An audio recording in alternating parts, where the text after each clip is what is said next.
everybody, and welcome to the Meeting Gold Show. And we've got a really special guest today. I say that every time, but this one I was particularly excited for. And Kathleen Black has joined us today. Kathleen, how are you? I'm good. Yeah? I'm excited to be here, always. Yeah. Well, thanks for fitting us in your tight schedule. I know you're pretty busy. And we'll get into like what makes you busy. What is it that you do? Yeah, what makes me busy? Good question. Well, I do a couple of things. I mean, I'm a global keynote speaker, but I built up a coaching business. I have an amazing team, amazing director of operations, Stacey Green, and we have a whole team of coaches. So they're back, one-on-one with clients. So we help people expand, like make clear, confident leaders. And then when they're ready and clear, we help them expand and scale into the top teams in the country in North America. Incredible. Now, I got to ask, the immediate question that I have is, how does one build up a coaching business to have other people coach? How do you do that? Well, a couple ways. I mean, I ran the first team-specific coaching company in Canada for real estate. So I sold my half of shares for that. And when I went on my own, I mean, I was full as a coach within a month. So I instantly needed to bring in other people. I think within the first 8 months, there were 2 other people that were there with me. So how do you do it? You have to have systems. You have to have processes. And if you don't, it will be a hot mess really, really fast. Everybody thinks, okay, we'll have a team. And sometimes you have to fall into it and figure out that structure gives you freedom, right? Like having structure back, like at the home base, gives me freedom to be out doing things like this. So I'm still working. I'm just doing different things now. Yeah. No, it's definitely, it's so true. Like as an entrepreneur, you really have no structure, but then you have to add the structure to your life. It's like, let's say you started your own investment firm, right? Sure. I say I joined CIBC. We sell certain mutual funds. We sell certain ETFs, that kind of thing. But once you go off on your own, you've got to set all that up. Right? Yeah. You've got to set up a person who's managing the day-to-day trading. You've got to set up a person that's managing the long-term trading, the retirement planning, the insurance planning, right? So it's definitely a whole thing to unpack. Sure. But before we do that, take me back. So 10-year-old Kathleen, what was her dream job? Oh, to be the prime minister. Are you serious? Yeah. I fully thought I was going to be the prime minister. And I joke because sometimes I'm like, I wonder if you're still going to get pulled into politics. But I don't like bureaucracy and things that when you can't get things done. That's why I like entrepreneurship, right? Yeah. But I still, in the back of my head, I'm like, I wonder if one day you'll just happen upon it, right? That's so funny. That's amazing. No, I laugh even more because that's ironic because my end-all be-all goal is I want to be prime minister. Oh, that's funny. There you go. Yeah, they said in my grade 8 speech when I was graduating, they're like, maybe we're looking at the next prime minister. But politics is a tricky world on both sides. It's like to get something done, it's almost next to impossible. Well, I have a saying in business that I don't play in broken houses, right? It's like I don't play in broken houses. I build my own, right? I'll build something functional, and I don't want to build museums that are already out of date, right? Gotcha. In business. So we'll leave that as what it is with politics, right? Yeah, 100%. We don't have to get into that. No, we don't get into that. Yeah. But it's in business we have more ability to create new visions, right? And what I love is visionaries can really excel in entrepreneurship because there's so much things you can do. It's like an open sandbox if you want to look at it that way, right? And you start with very little resources, but then you can build up over time if you kind of see it that way. Were you always a big visionary when you were younger? I was always a great imaginator. Absolutely. Is that a word? That's not ideas, a word. Ideas. I was always, I always had idea. I guess I was. always had visions and felt like I was on an adventure and I was doing something great, like in my head. So yeah, I think so. What did your parents do for a living? They're both, eventually they're both firefighters. My whole family's firefighters, literally. Like my sister, her husband, his brother, my dad was, my grandfather's a platoon chief. Like they're all firefighters except me. So tough mutters then. Yeah. Oh yeah. When COVID came and I wondered why I reacted the way I did, like, okay, be strategic and focus on what you can do. And like, now's the time to be strong, right? I wondered where it came from. I'm like, well, it's obvious, right? Yeah. So what were some of the traits that your parents, you think, taught you to become the person you are today, just in terms of what they did? You know what? I think it's interesting. Like firefighters see a lot of things, right? And there's a lot of stress there. And then, my first husband was a firefighter. Like there's a lot of post-traumatic stress that comes there. So I don't know. I think they taught me a lot. Like my dad was a studier. He'd work really hard and he knew me. And so he would see me get like a 98% on a exam. And he'd say, Kate, because he called me Kate, what would have happened if you actually studied? right? And some people hear this story, it's like, oh, your dad's hard on you, that's why you're an Yeah. achiever. It's like, no, he knew I didn't study, right? Like I didn't try. I just showed up and kind of took in the information. So I think I learned from him, like, apply yourself and you can create amazing things in this world. And he was very right. Yeah, well, most definitely. I mean, you have. It's interesting. It sounds like you did well in school. At times, I also was technically arrested for truancy. So I mean, Really? Yeah. So I mean, I am a very typical entrepreneur looking back. But then I was just a troubled youth, right? Like I Right. left home very young. I was kicked out very young. So it was an interesting time, but it taught me to leverage. So yes, I had very good grades despite missing a lot of high school. Yes. Right. Was there like anything when you were younger, like from 0 to 18, let's say, because I think those are the most impactful years of Yeah. your life. Who you are at 18, Yeah. most of the time is who you are at 60. I think you learn and grow if you're willing to, but most Yeah. people aren't, right? Oh my gosh, who I was at 18 is not who I was at 24. But see, you're Is not always who I looking to was at grow. 30. I have had way more than 9 lives. Yeah, I am yeah. not the same person. No. Do you think there was like a first, I guess, kicker or like challenge or wake up call from like 0 to 18 for you? And do you have a story on one thing that comes to mind? Yeah, I mean, I think there's probably plenty. I mean, you know, I thrive well in chaos, which when you're building business, you're in chaos. So I can help people move from chaos to calm. It's one of my specialties because I've been in chaos repeatedly. So I think, you know, getting kicked out constantly was an interesting one because you have to find somewhere to stay. But at one point, as I said, I got arrested for truancy. And it's kind of sounds funny, but it wasn't because they took me to a hospital for a psychiatric evaluation, Right. even though I was doing very, very well, which, you know, at 16 was terrifying. Like I'm 16, I'm in a hospital gown. I'm like, what the hell's going on? And I thought they were kidding when they showed up to arrest me, right? You have to imagine you're like 16, Yeah. you're joking. Who arrests someone for truancy? Like I'm skipping school. I have straight A's. Like leave me alone. I was on the honor roll, right? But they were not joking. And when they took me in after, you know, I was there for a few days. And at one point I finally pushed the psychiatrist. I'm like, am I being held here? Like, what the hell's going on? Can I leave? And I'm trying to fight him on it. And he said, you know, there's nothing wrong with you. If anything, you're highly intelligent, which was kind of him to say. But he said, the issue is if you leave here today, you have nowhere to go. Like, no one's going to take you in. You are completely homeless. What are you going to do? He's like, you need to now make a choice. Like, are you going to stay here and get resources or are you going to keep running?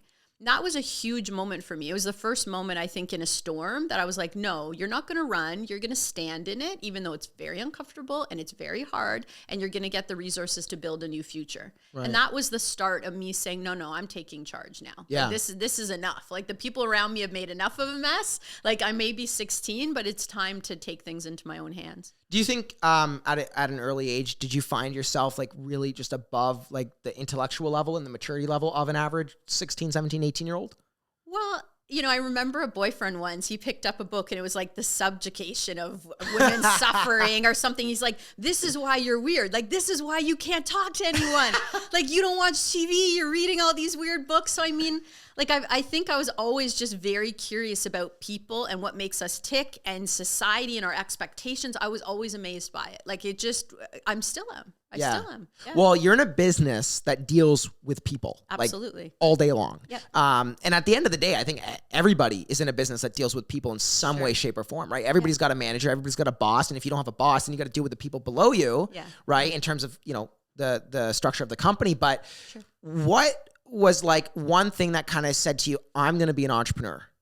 Like, was there anything that kind of said that? Or was it more like, yeah, you want to take charge of your own life? No, I didn't think I was an entrepreneur. I didn't want to be an entrepreneur. Like when I had my son in university, I started to bring in like students for room and board, exchange students. So you got a picture. I'm like 22 at the door with a baby on my hip waiting for the 15-year-old who hasn't come home at midnight, who's swearing at me in French because she's a French exchange student. I'm like, I made you fettuccine Alfredo from scratch. You know how hard this is to make? And now it's all dry. And she's like, right? I'm like, oh my God, what's going on? So, I mean, I think I was constantly trying to leverage, but it was actually my ex-husband when we were still married.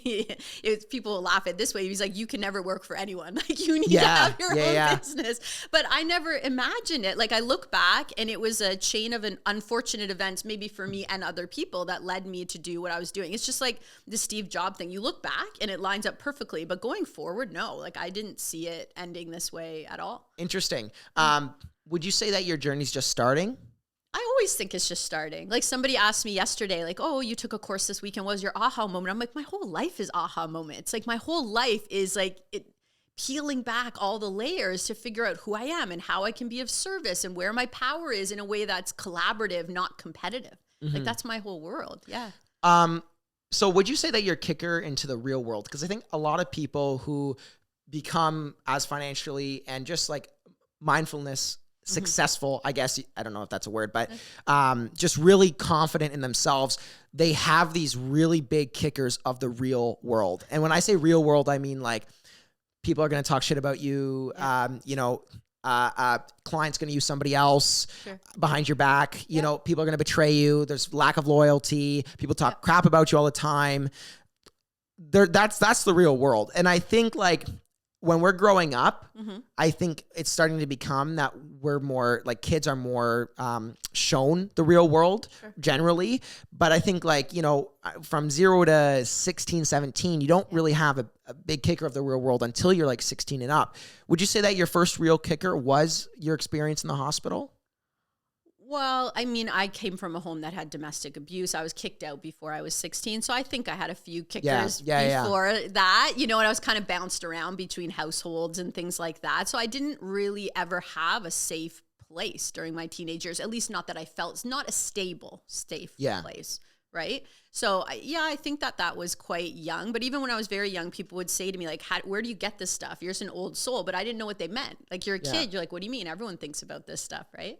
So you would probably be one to say, I mean, you're a mindfulness coach. You would probably be one to say that your mindset's always adjusting, right? Yeah. So I guess what was your first moment in your life where you took the mindset of you're not going to be a victim to your circumstances, you're going to triumph them? I write about this in my book, and it's kind of funny because in grade 7 or 8, I think it was grade 8, I had my own desk in the supply closet across the room from the vice principal. So I had to study there. Yeah, it's funny. I'm like, I had no signs I was going to be an entrepreneur. None. So I'm studying there and I'm like, you know, Max, I was like, they're taking away my rights. Like for a little bit, I liked it because it was quiet and it was calm and I didn't have a lot of that in my life. So I was like, oh, this is kind of nice. You know, I have my own space and I'm an introvert by nature. So I enjoyed it. But then all of a sudden I got to the point where my mind switched. I was like, I don't think it's fair that I'm in this supply closet, you know, as a student and the rest of my friends are out in class. And it was a really interesting moment because the vice principal put me in there to shame me. Like, you're bad, you're in the closet, like, you're all this stuff, right? You're away from your friends. And I remember I got to a point where I was like, I don't want to be in here anymore. I was like, he can't make me upset. First of all, I'm going to choose to be happy being here, which pissed him off, right? So I was like, I'm great. I'm loving being here. And then I got to the point where I was like, I don't want to be here anymore. And I had a conversation with him. I was like, you know what? As a child, I don't think it's proper that you're putting me in the closet. And I'd like to be out with my friends. And I do very well with my grades. And I gave him this whole speech. And next thing you know, that afternoon, I was back in the class. And it sounds like a weird thing, but it was the first moment where I was like, I can choose my reality. Like, I can choose to be happy, and you can't shame me if I choose to be happy. And I can choose to decide I'm going to have a new reality, and I can articulate myself for that. And all of a sudden it becomes. Right. So it was my first moment of, I think, like, I work a lot with alchemy, right? Like, taking things that people see as negative and turning them into growth or positivity. And I think it was my first moment of like, wow, what you think is powerful. Right. Right. So your emotional intelligence is, I mean, very impressive at a young age. I think a lot of people would expect you to have the high emotional intelligence that you do now because of who you coach and the people that you work with. I mean, literally, I shoot for real estate agents and I think half of them have hired you to be their business coach, in all honesty. Well, then I'm grateful because I have great clients. You do too. Yes, yeah. 100% I do. Yeah. But like your emotional intelligence was extremely high at such a young age.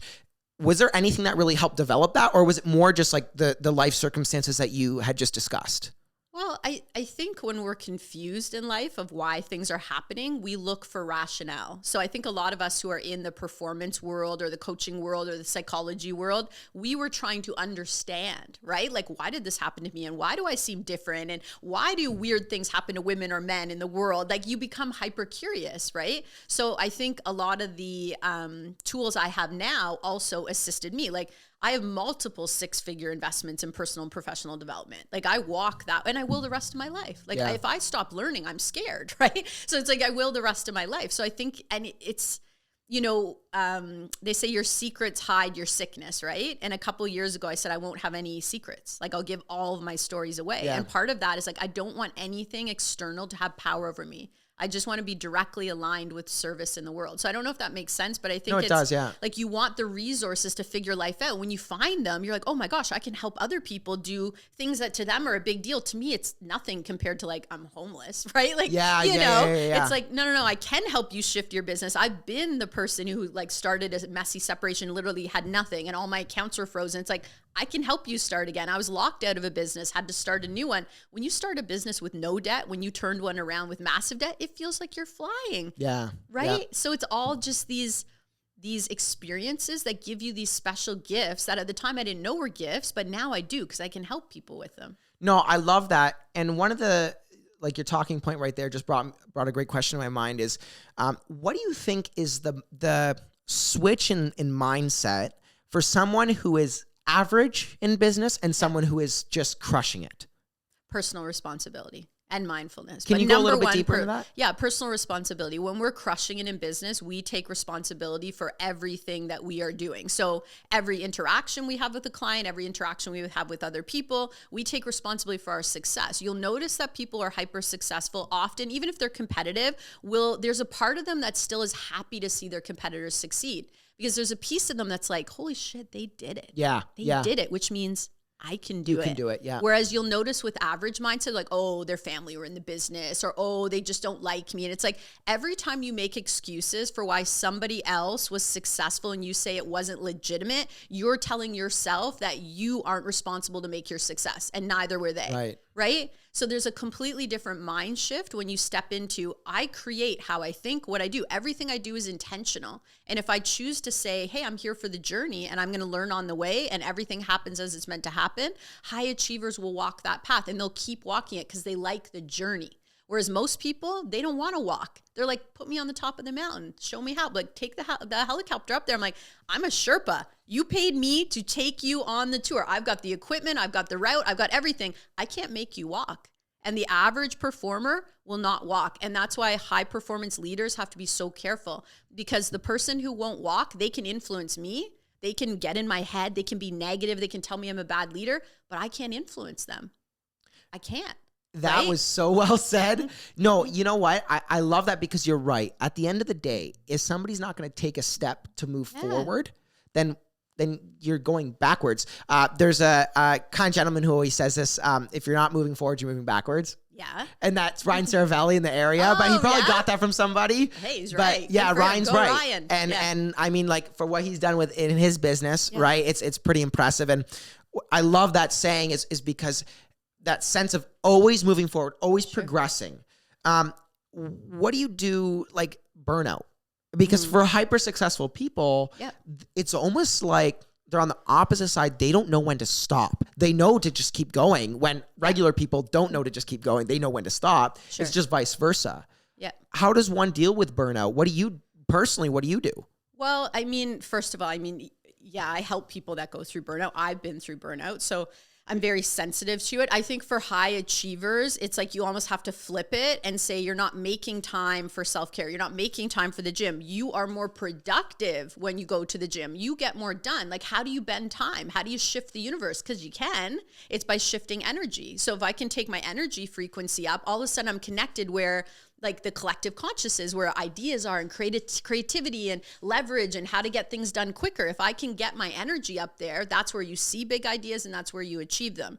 So for a lot of high producers, it's like, it's not, okay, I should have went to the gym. It's, oh my gosh, when I go to the gym, it takes me 10 ergs of energy to do my emails. When I don't go to the gym, it takes me 100. And I've only got 500 in the day. So you pick how heavy you want a life to become, right? And it doesn't necessarily have to be the gym. It can be walking. It can be meditation. It can be taking, like last year, I took like 6 to 8 weeks off in a row. The year before I did as well. Really, I'm gone. Yeah, 2 years ago, I pilgrimage. I took a pilgrimage across Spain. Yeah, the Camino Santiago, 840 kilometers across Spain, which was awesome. Are you a big traveler? Oh yeah. You love culture. I love culture. I love adventure. I love to be free in wilderness. It just like I love to be connected to the energy and frequencies, the wonder of the world. Yeah. I love it. Yeah. Do you I apologize if you do and I just didn't see it, but do you do retreats as well? Is that something you're because I know that I retreat. You I literally retreat. Yes. Yep. Fully. Yeah. But I've thought of it. No, we do.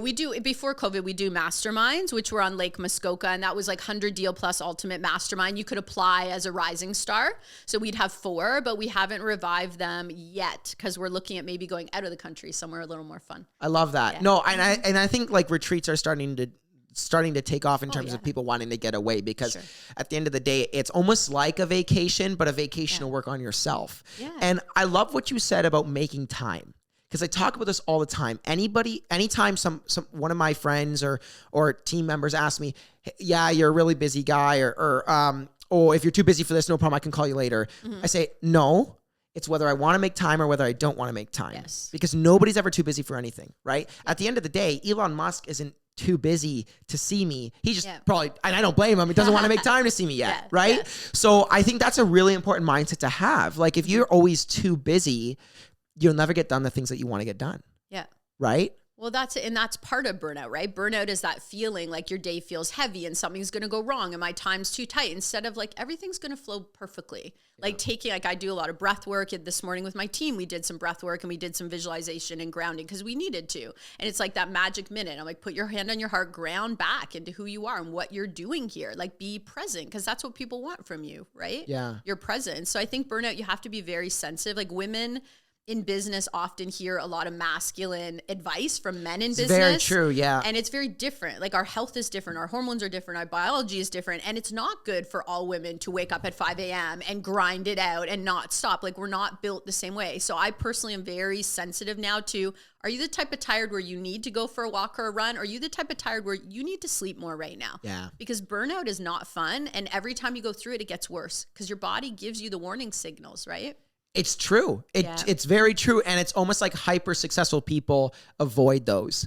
But I think at the same time, here's a problem is, and I've experienced this myself, is you get in these waves, and I mean, you've definitely probably talked about this before, but getting these waves of motivation and then, demotivation and I feel like crap and then motivation and I just got a big client and then, I just lost 3, right? So I think it's important to understand like the signs and not riding those waves of motivation. Yeah. Right? I just think it's a really hard thing to like catch yourself like, okay, you're riding too high or stop riding too low. Like keep yourself centered, right? Yeah.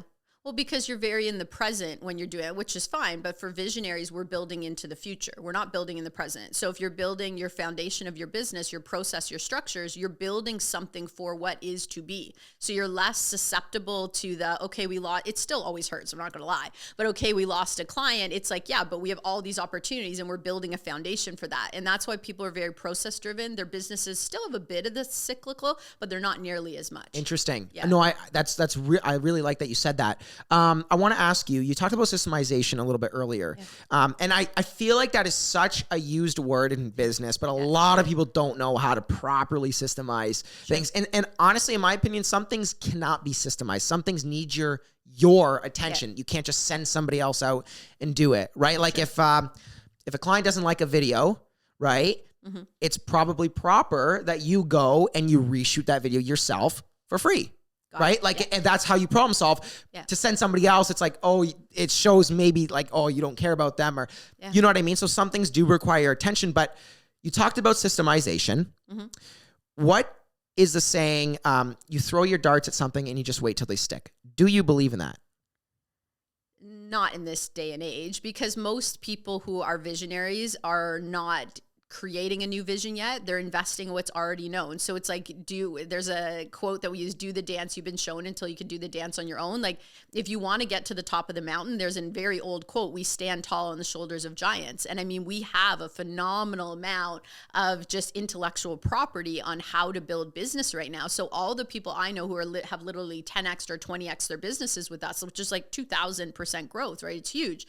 They haven't shown up and said, I have this vision. I'm going to build it from scratch and like recreate the wheel. There's no way. They've said what's tried, tested, and true, and how do all the pieces click together as one big puzzle. And that's what you take one system, great. You take all of them and they all support each other and click together. Like that's where you get synergy. That's where you have the mega team expansions and everyone's like, how did they do it? Because sometimes we take for granted little things like, how do you recruit? What's step one? How do you win? Yeah. Now all of a sudden you're training a new recruit on how do you deal with buyers? Well, they need to know how to win on every stage. And how to win isn't transactional. It's like, how do I show up as a consultant where I'm present and people want to work with me?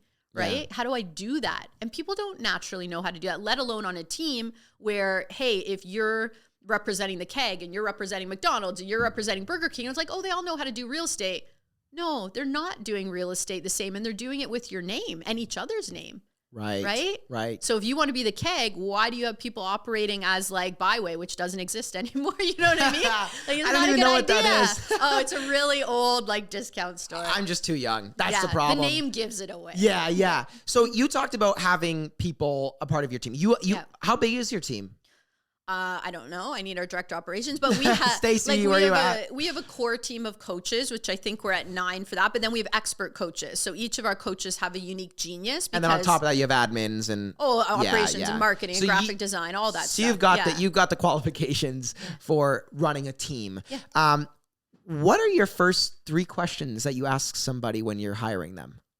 Well, first, straight up, I have an operations person who's amazing. Like she's Stacey is amazing. She's amazing. Yeah. She's the best of the best of the best. I said this today. I was like, when we win in operations, I don't win. Stacey won. She won that. That's her business in my business, right?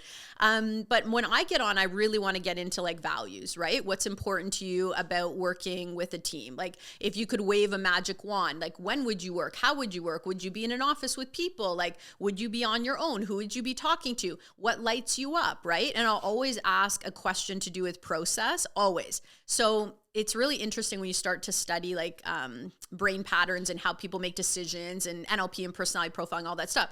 How people do one thing is very truly how they do everything, right? So how somebody buys jeans or a house or a car, it's very similar. So if I can say, hey, what was your last major purchase? Like, what was it? Hey, I bought a car. You know what? I remember when I bought my car and I drove myself crazy and I went to all the different dealerships and I narrowed the one I wanted. And then I made the different ones with that brand compete against each other. And then I drove 3 hours to get the specific, Volvo at the time, XC60, wherever the heck it was. So I asked them, like, what did you do? Right? And they tell me, and they're telling me how they do life. This is what I did. This is the type of car. Why did you like that kind of car brand? What was important to you? What was reliable? It was safe. I feel like I can drive it into the ground in 20 years. Okay, they're going to be safe. They're going to be consistent. They're going to cover all their T's and I's, right? Interesting. Like you listen. Okay, that's actually really interesting. Because listen, at the end of the day, I run this podcast because I want to learn. Yeah. If I can bring people along the journey, that's the whole point of having the cameras and the mic on the podcast. But I really love that you said that, to ask almost like, what was your last major purchase?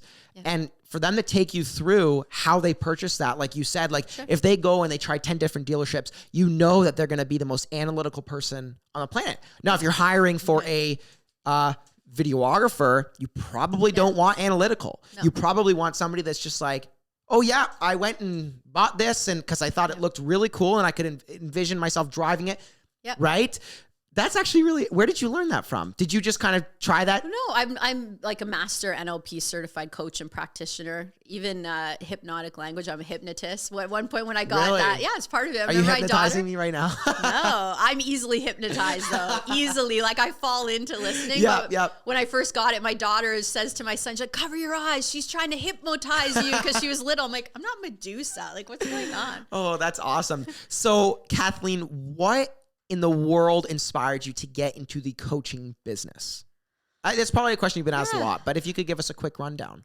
I have a natural gift of seeing unique abilities in other people. Like I just talk to people, I'm like, have you ever noticed you're good at this? Or have you ever paid attention to what lights you up or what you really love to do? I always say, like, if you've had a great parent or a great mentor, you have a privilege that majority of people in this world do not have. Think about how many people are raised with nobody saying, have you noticed you're good at that? Let alone, I don't want to tell you you're good at that because I want to compete with you and I don't want you to take my opportunities. Like imagine what that does to the future of the world. right? Like if we can actually be that mirror to people, which is why I love teams. Teams are that mirror to other people. Like, you're great at this. You can do this. Or you're seeing other people do really well. And suddenly you think that's normal and you can do it too.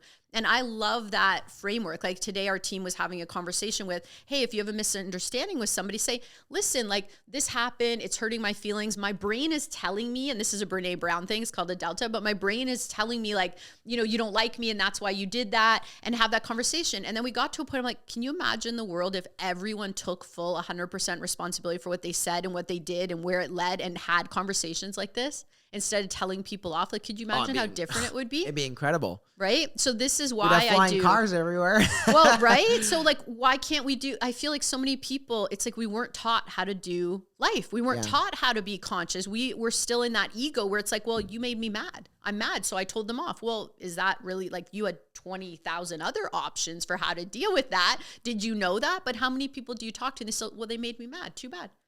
Right? What I find, and what I really admire about you, is that it sounds like you didn't really have a solid home life. And with that being said, you still turned out the way that you are. And I think you can be a really strong light to people who, you know, don't really have a solid home life, or people to necessarily fully look up to. And I love that about you, that you've been able to not become a victim of your own circumstances and triumph over them, but learn along the way, right? Yeah. To anybody out there who does have a little bit of a harder home life, what was one thing somebody said to you that you could relate to these people, to these younger children growing up with maybe not as strong of a mentor? Well, I mean, that's a great question, but you're going to have, and it seems harsh when you're in it, but you're going to have a toolbox that if you use it to your advantage will be invaluable to you the rest of your life. Like, there's certain things that I have as tools that I now know come from trauma, which I didn't know that, but they have pros and cons like everything else in life, right? We grow in tension as humans. So if you're given extra tension and you use that as fuel for your growth and change, you will catapult yourself forward to be of service in this world, right? Like, there's statistics around this that, first of all, there's a very high percentage of our world that go through some type of trauma, childhood abuse, adult abuse. It is statistically still women, but they also maybe are speaking up about it more. But when you look at the numbers, 2/3 of the people experience that, they heal. They go through healing. They get resources. They learn to say, yes, this happened to me. I'm willing to tell the truth. This is how it impacted me. Hey, maybe this is how it impacted the person who did this to me. Maybe I didn't see it the way I thought I did. I'm willing to get other resources, and I'm willing to make amends, right? And say, hey, what type of closure do we need here? And then change behavior. It's always those 5 steps. So in life, anytime that we have that, you don't get number 1, which is truth, you know, you're on the other side. 1/3 of people who have been through some type of abuse or trauma, they eternally think they're a victim. And unfortunately, they are toxic and abusive to other people. So they don't want to face their truth, right? So they put on a front, which in real estate, you know, it can be an interesting industry for something like that. So I think the interesting thing about this, and then we'll segue off of it, but for those people listening to this, 50% of all of us who have been through things like this will find ourselves again in these types of toxic situations, in work, at home, as adults. And it's interesting because the people who heal from it are the ones who can help, right? And say, hey, I'm seeing this. But as a culture, we still silence those people. So it's a really difficult thing. So I'd say heal, learn, because the world's shifting right now. Now's the time that those people are like, wait a minute, we're the majority. We're not the minority, we're the majority, and we know how to see this stuff. Yeah. So let us speak up and heal. It's not one person's a bad person, I'm a good person. It's, we need to heal as a community, and we need to stop turning away, right? So I think people going through things, I think the world's shifting, and I'm working really hard to speak out about some of that as well. Yeah. You brought up community, and community is a huge thing. It really helps people feel a little bit more comfortable in what they are. I think that's why, like, retreats. I mean, you've done retreats. Sure. I was just filming one last weekend. Retreats are really cool because you build a community, because it's just straight up, like, right out the get-go, the first night in retreats, especially if they're something about mindset, it's like right down to the money. Like, let's talk, let's get personal. If the person's good that's coaching it. Yeah. And people really, it's shocking to me. In 3 days on a retreat, let's say it's a group of 10 people, those 10 people get closer than some of, like, their best friends. Yeah. It's incredible. Yeah. And it just goes to show how talking personally and how many conversations people avoid. Sure. Right? Because they think that they're the only ones dealing with it, or that they're not comfortable to talk about it. Absolutely. So what are some of the things that you do amongst your team to help build a community like that of a retreat? Because at the end of the day, somebody who is engrossed in a community of, work hard, play hard, think big, be supported. They have a flexible boss, right? Yes. They get so much more done. Yeah, absolutely. We talk a lot, like, first of all, our highest value in our company is not like efficiency or profitability. Like, I don't believe profitability is my main mission in life is efficiency, productivity, and profitability for team systems, but that's not what powers them, right? Purpose creates profits. But our number one value as a company is love. And people hear that and we talk about it as a community a lot. It's like not love as in enablement or like, I want people to like me or, oh, I'll just do it. Active love. It's like, no, love is like fierce. Love is like a warrior. It's saying, hey, I want the best in you and I want to be of service. And if I need to say the hard thing, I will. And I want to help you be the best of the best. So we talked about even today with our team, like, if our highest service is love, it's like, you don't need to like each other. I'm a big believer. No one needs to like me. And some people definitely don't. But you know what? I deserve respect. And anyone on our team, like, that's a non-negotiable. You have to be respectful to everyone within our team. Not being respectful is not okay. Like, that's a boundary. It's like, you don't have to like them. You don't have to agree with them, but you have to be respectful. Like, these are the people who are going to have your back, right? So we have conversations about, hey, we don't talk about people, we talk to them, which is huge in team culture. Right? So you have an issue like, hey, tell someone I need to vent, but then they're going to tell you, go talk to them. Because if not, again, toxicity and enablement are the enemies of performance culture. They're the enemies. Yeah. They'll take us down. Remember, they can influence me, but I can't influence them. So it's like, I need a community that's like, no, we don't operate like that. Go talk to the person. It's okay. Yep. But in business, how often is it like, well, I can't tell you that you hurt my feelings because then I look weak. But really? But that's the thing. Why? A strong leader would be like, hey, I want to be in alignment with you. Like, did you mean to hurt me? I want to give you the benefit of the doubt that you wouldn't do something like that. So let's talk about it. You asked me earlier about average versus high achievers. High achievers are always intentional with their action. So intention predicts outcome. Right? I love that. Yeah. Intention predicts outcome. It's one of our 6 top values. So it's like, before you say anything to somebody, take that minute again. Be like, what is my intention? Is it to serve with love? Is it to be kind? Is it to be courteous? Or is it just to tell them off and make them feel bad because they pissed me off? Yep. And own it. Because if your intention is to make somebody feel bad, guess what's coming back to you? Yep. Right? No, I love it. And it is true, because what you intend to happen typically happens. Right? If you eventually. Yeah, exactly. Yeah. Exactly. If all you're obsessed about is money, you'll probably make some money, but then you probably won't be happy. Right? Yeah. And it can go both ways. At the end of the day, it's crucial to know that there's balance in life and there's balance in the workplace. And, we talked about burnout today. Yeah. Try your best to understand the signs of your personal burnout. Everybody has different signs, right? Yep. And community. Community is huge. So Kathleen, thank you for joining us. I have one last question for you. Okay. The best piece of advice you've ever been given and the best piece of advice you could relay. Oh my gosh, the best piece of advice I've ever or something that probably just comes to mind. No, well, I'll tell you what comes to mind. It's funny just because it saved me so much time in life, but I have a really good, this is funny me saying it, but I have a really good lawyer, right? I have a really good lawyer. I've had a couple of really good lawyers actually. Yep. But I have one who's really just kind of like, I find him eccentric and he always tells me all these stories and things like that. And he told me some really good advice once. He said, Kathleen, like you never waste your time replying to things or paying money for letters, and you never put something in writing that you don't already have proof for. And it was really smart because in business, it's like, if it's not going to matter at the end of the day, like I had a lawyer once say to me, can you beat them at market? I was like, yeah, I can beat them at market. Then go beat them at market instead of in a courtroom. Right? Like, so I've had a lot of people, they were just wise. And why are they wise? Because they've watched people fight their whole careers. So they've been like kind enough to say to me, Kathleen, if you can't prove it, don't show up and say anything. Yeah. So I've won every court case I've ever been in because if I can't prove it, I don't show up and say anything. So if I show up, I can prove it. Right? Yeah. So I don't mess around. If I say something publicly, it's because I know. You know what I mean? And if I'm sure that I can go and be of service and do a better job focused on helping people than saying, hey, you're grabbing my content or you're working with my clients, I'm going to go help people. I'm going to keep my energy forward. Yeah.